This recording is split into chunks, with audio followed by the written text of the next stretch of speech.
Seja bem-vindo ao curso História das Ciências e o Método Científico, Bases para a Educação Científica da plataforma Mais IFMG. Eu me chamo Daniel Afonso de Mendonça Toledo e sou professor neste curso. Essa é a aula de número 2 e hoje vamos falar um pouco sobre a história do método e o método científico na modernidade. Então, pessoal, agora nós vamos falar um pouco sobre o método de fato, de quando ele começou e até o estabelecimento dele na Idade Moderna, que é o método que nós conhecemos hoje. Então, se vocês lembram, a gente finalizou falando de Aristóteles. E antes nós comentamos sobre como os gregos aprenderam a raciocinar, a produzir ciência e sair daquela esfera ou daquela redoma que era a mentalidade e o raciocínio difuso das antigas civilizações. Então, o que nós tínhamos antes, conhecimento para poder tentar melhorar o processo de agricultura, de organização social, qualidade de vida, coisas diretamente ligadas à necessidade e que nós produzimos basicamente por tentativa e erro, agora nós temos uma sistematização. Então, os gregos pensam sobre fenômenos naturais, sobre a essência da natureza humana, sobre a vida, sobre a matéria, sobre astronomia, enfim.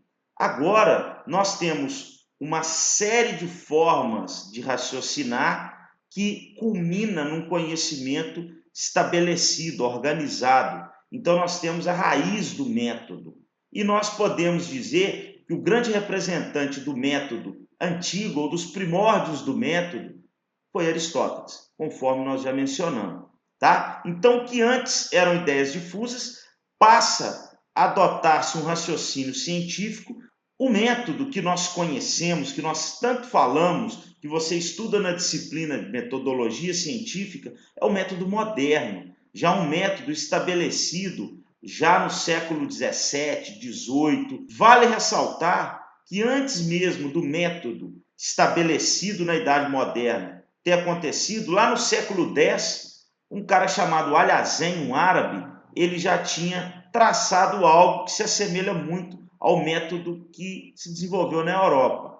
Uma ponte longa e espinhosa para a modernidade. Por que eu coloquei o título dessa forma?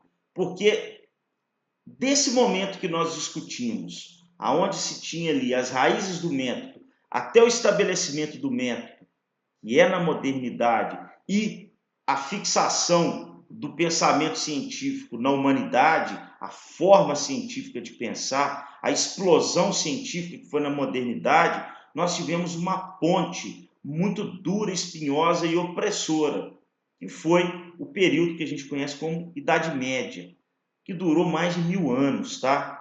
Então, por que esse período foi tão duro, tão opressor? Porque nós tivemos uma dominação, claro, das regiões onde se produzia grande parte do intelecto humano por Roma. Roma passa a ter uma religião oficial, que é o cristianismo, que surge no século I depois de Cristo e torna-se religião oficial no século IV em Roma e automaticamente se difunde por todo o Ocidente, toda a Europa.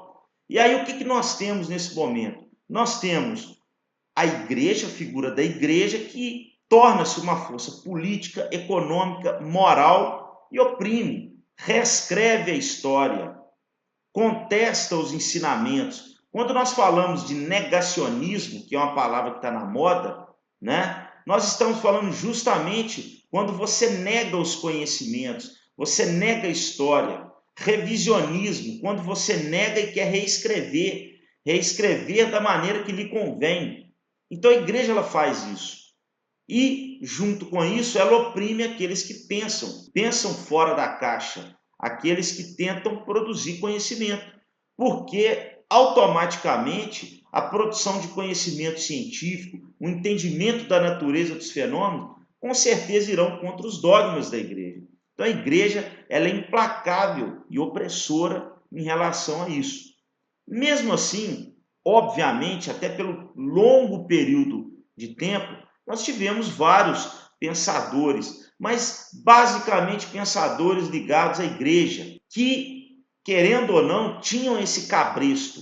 e foram oprimidos. Porém, na Idade Média, nós temos aí algo que é revolucionário e conta muito sobre a nossa história, que é o surgimento das universidades, que surgem de forma independente e depois passam a ser financiadas, estruturadas pela igreja. Então nós tivemos a escolástica e o tomismo, né, que veio com São Tomás de Aquino, enfim, que era basicamente você pegar todos os ensinamentos, a base dos conhecimentos de Aristóteles, os conhecimentos clássicos, né, aplicar, ensinar e tentar, de alguma forma, colocar aquilo no que a igreja pregava. Então, nós mesmo falando desses grandes avanços que nós tivemos na Idade Média, eles ainda assim eram bastante oprimidos pelos dogmas e por essa forma de pensar da época, tá? Até que nós temos, no fim desta ponte espinhosa, uma ruptura, um processo, um momento de ruptura. Por quê? Quando a gente fala de escolas e universidades, nós estamos falando de treinar cérebros humanos a raciocinar, a pensar. Então você ensina aquelas coisas que existem, que pensadores antigos trouxeram para nós, aquelas pessoas pensam, exercitam os seus cérebros e produzem novos conhecimentos. Então aqui a gente começa a ter uma bola de neve, podemos assim dizer, que vai culminar principalmente ali no século XIV até o século XVII, no que nós chamamos aí na história de Renascimento, tá? Então no Renascimento você tem os frutos de todo esse intelecto que estava sendo produzido nesses centros de estudos, né, nas universidades e tal. E aí nós temos autores que vão romper com essa forma de ensino, com o tomismo, com a escolástica, com os dogmas da igreja. Então, nós temos, por exemplo, Guilherme de Ockham, todos eles basicamente são ligados à igreja, viu, pessoal? Pouquíssimos não eram. Mas o Guilherme de Ockham, por exemplo, ele começa a contestar o tomismo, a escolástica, a forma de ensinar, né? Isso culmina depois no protestantismo, ou seja, você começa a ter a contestação dos próprios dogmas da própria igreja, por membros da igreja, como Lutero, Martim Lutero. Isso coincide com, por exemplo, o desenvolvimento da imprensa na Europa, com Gutenberg. E aí, o que você tem? Você tem a difusão de ideias, você tem um contato entre as pessoas, se falam agora através de publicações e podem, muitas das vezes, se ocultar. Então, tudo isso gera uma bola de neve e você começa a romper com essa opressão toda que durava há mais de 1000 anos, né?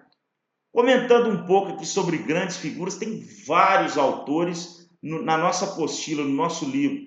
Muitos deles estão citados lá, contando o que fizeram. Aqui não dá tempo de comentar. Mas falando rapidamente de Da Vinci, muita gente acha que Da Vinci foi um grande cientista, um grande pesquisador. Da Vinci foi um dos maiores gênios da história da humanidade e ele produziu muita coisa. Só que Da Vinci nunca seguiu um método, ele nunca teve uma organização, ele nunca teve uma sistemática para produzir os seus conhecimentos. Seus conhecimentos eram muito baseados em tentativa e erro. Como ele era um gênio, muitas das vezes dava certo, ele produzia coisas grandes. Então, apesar dele ter contribuído enormemente, ele, podemos dizer que era a ciência na sua forma infantil. É assim que alguns autores citam. E tudo isso, toda essa bola de neve, como eu comentei anteriormente, vai resultar grandes pensadores que agora vão começar a desenvolver um método de produção de conhecimento totalmente diferente do que se tinha antes.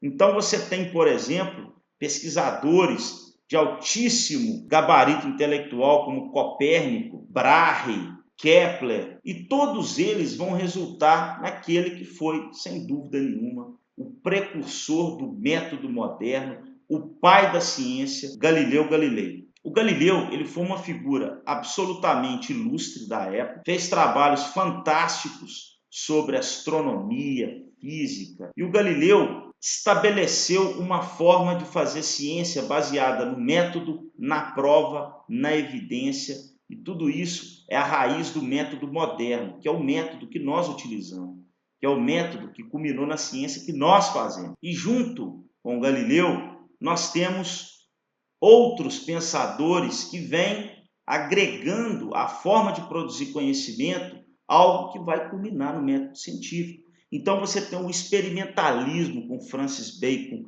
a sistematização do conhecimento com René Descartes.